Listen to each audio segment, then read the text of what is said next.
હું છું રાજેન્દ્ર અને આજે વાત કરવી છે સ્માર્ટ મીટરની. સ્માર્ટ મીટર એ સ્માર્ટ મીટર નહીં, પરંતુ સ્માર્ટ મીટર એ સ્માર્ટ ચીટર છે.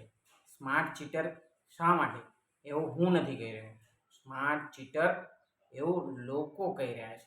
લોકોનું કહેવું છે કે સ્માર્ટ મીટર લગાવ્યા પછી તેમના બિલની અંદર સતત વધારો આવે છે. જે જૂના મીટરો છે એ જૂના મીટરો કરતાં સ્માર્ટ મીટરની અંદર ડબલ ગણું બિલ આવે છે. આવું જનતાનું કહેવું છે, જેમાં કેટલાક નેતાઓએ આના વિશે પ્રતિક્રિયા પણ આપી છે. એ હું આ વિડીયોની અંદર પણ તમને બતાવીશ. તો સ્માર્ટ મીટરો લાગવાથી જનતાને કેટલી ફાયદા થશે કે કેટલું નુકસાન થશે એ તો આવનારા સમયમાં ખબર પડે. પરંતુ હાલ જે પ્રમાણે વિરોધ થઈ રહ્યો છે, જનતા વિરોધ કરી રહી છે કે સ્માર્ટ મીટરમાં જે લગાવવામાં આવે છે સ્માર્ટ મીટરના કારણે જેમના ખીચામાંથી પૈસા વધારાના જઈ રહ્યા છે. તો સ્માર્ટ મીટરનો વિરોધ સમગ્ર ગુજરાતની અંદર જનતા કરી રહી છે. જો કે હાલ મધ્ય ગુજરાત MGVCL દ્વારા જે સ્માર્ટ મીટર છે એ લગાવવાની કામગીરી પર હાલ પૂરતો રોક લગાવી છે. ત્યારે આમ આદમી પાર્ટીના નેતા ગોપાલ ઇટાલિયાએ આ વિશે શું કહ્યું એ પણ આ વિડીયોમાં હું તમને બતાવું છું. તો ચાલો આ વિડીયો સ્ટાર્ટ કરીએ. કે આ સ્માર્ટ મીટર થી જનતાને ખૂબ ફાયદો થશે, ગ્રાહકોને સારું થશે, વગેરે વગેરે વગેરે. જો ભાજપ વાળા એવું માનતા હોય કે સ્માર્ટ મીટર થી ફાયદો છે, તો બધા જ પેજ પ્રમુખોના ઘરે પહેલા તબક્કામાં સ્માર્ટ મીટર લગાવી દેવા જોઈએ.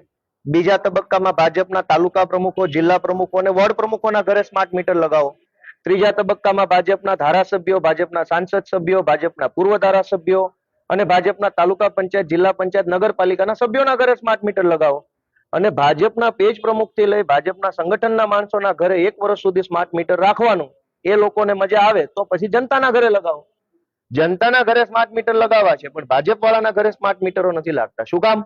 કે આ સ્માર્ટ ચીટિંગનો એક રસ્તો છે. એટલે આમ આદમી પાર્ટી જનતાના પક્ષ તરીકે, જનતાએ જે એમની ઉપર વિશ્વાસ મૂક્યો છે, એ જનતાના પ્રતિનિધિ તરીકે અમે આજે રજૂઆત કરી રહ્યા છીએ. વીજ મંત્રીનું નિવેદન છે કે રાત દિવસનું બિલ અલગ અલગ આવશે. આ જે સ્માર્ટ મીટરની જે યોજના છે એની પાછળ સરકારના 4 છુપા એજન્ડાઓ છે. કેમ કે આપણે ભૂતકાળમાં અનેક વખત ભાજપના રાજમાં જોયું છે કે જે બોલે છે એ કરતા નથી. જનતા સાથે ચીટિંગ કરવા માટે જનતાનો વિરોધ થાય તો ખોટા ખોટા આશ્વાસનો આપે. જેમ કે હમણાં ભાજપના લોકો એવા આશ્વાસન આપ્યા કે ભાઈ જેને સ્માર્ટ મીટર થી તકલીફ હોય એની બાજુમાં જૂનું મીટર પણ લાગશે. તો પછી નવું શું કામ મૂકવું છે? આ તો બુદ્ધિ વગરની વાત થઈ, લોજિક વગરની વાત થઈ. ભાઈ એટલા બધા તમે બુદ્ધિ વગરના માણસ છો તો પછી 2 મીટર શું કામ મૂકવા છે? યા તો કોઈ પણ એક મૂકો. તમને તમારા સ્માર્ટ મીટર ઉપર વિશ્વાસ નથી, યા તો સ્માર્ટ મીટરમાં તમને પણ ભરોસો નથી, એટલે 2 મીટર મૂકવાની વાત કરો છો. પણ આ સ્માર્ટ મીટરની પાછળ સરકારના 4 છુપા એજન્ડાઓ છે. એક કે 2022માં ભારતની સંસદની અંદર એક કાયદો લાવવામાં આવ્યો, electricity amendment act, amendment bill. આ ઇલેક્ટ્રિસિટી એમેન્ડમેન્ટ બિલ લાવી અને મૂળ કાયદો 2003 નો વીજળી અધિનિયમ છે એની અંદર સંશોધન કરવામાં આવ્યું. અને સંશોધનથી શું ફેરફાર કરવામાં આવ્યો કે હાલમાં આખા દેશની અંદર વીજ વિતરણ કંપની, એટલે એને ડિસ્કોમ કહેવાય ઇલેક્ટ્રિસિટીની ભાષામાં, ડિસ્કોમ કંપનીઓ માત્ર સરકારી હોય છે. જેમ કે PGVCL, DGVCL, UGVCL, આ સરકારી અર્ધ સરકારી કંપનીઓ છે. એક એક કસ્ટમરના ઘર સુધી વીજળી પહોંચાડવાની જવાબદારી અને સત્તા માત્ર સરકારી કંપનીઓને છે. ભાજપ હવે એવું ઈચ્છે છે કે આ વીજ ડિસ્ટ્રીબ્યુશનની, એટલે કે ડિસ્કોમ કંપનીઓ છે એની અંદર પ્રાઇવેટ કંપનીઓને પણ એન્ટ્રી આપી. એટલે અદાણી કંપની, અંબાણી કંપની કે જે કઈ ભાજપના નેતાઓની કંપનીઓ હોય એને પણ વીજળી ડિસ્ટ્રીબ્યુશન કરવાનો સત્તા આપી છે. એટલે એને કેન્દ્રમાં કાયદો બદલ્યો અને કાયદો બદલીને પ્રાઇવેટ કંપની પણ હવે ડિસ્કોમ કંપની તરીકે કામ કરી શકશે એવો સુધારો કર્યો. એટલે કે હવે પછી ભવિષ્યમાં PGVCL, UGVCL, DGVCL ની જગ્યાએ પ્રાઇવેટ કંપનીઓ આવશે. પ્રાઇવેટ કંપની પોતાના કનેક્શન આપશે, બિલ એ ઉઘરાવશે, મીટર પણ એના લાગશે.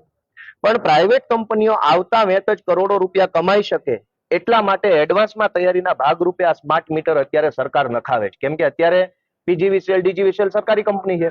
સરકારી કંપનીઓના માધ્યમથી એક વખત સરકારી મીટર નખાવી દીધા પછી પાછળથી પ્રાઇવેટ કંપની આવી જશે. એ મીટરનું બિલ રીડિંગ કરવાનું બધી જ વ્યવસ્થાઓ પ્રાઇવેટ કંપની પાસે હશે.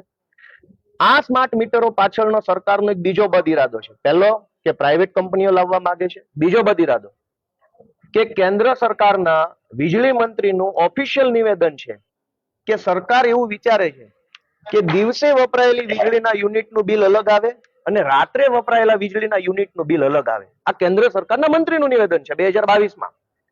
મંત્રી એવું કહે છે કે દિવસે જેટલા યુનિટ વીજળી વાપરશો એનું બિલ ઓછું આવશે થોડુંક, રાત્રે જેટલી વીજળી વાપરશો એનું બિલ વધુ આવશે.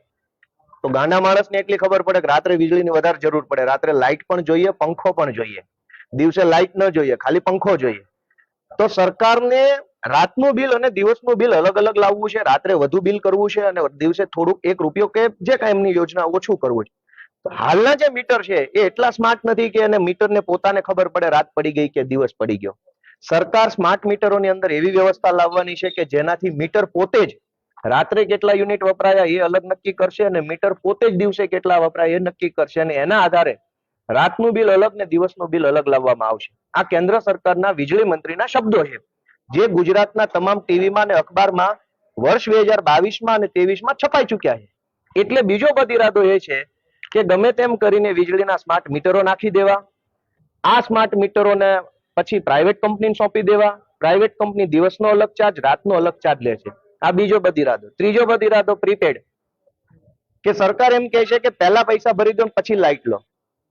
પહેલા પૈસા તો કશે દેવાના નથી હોતા,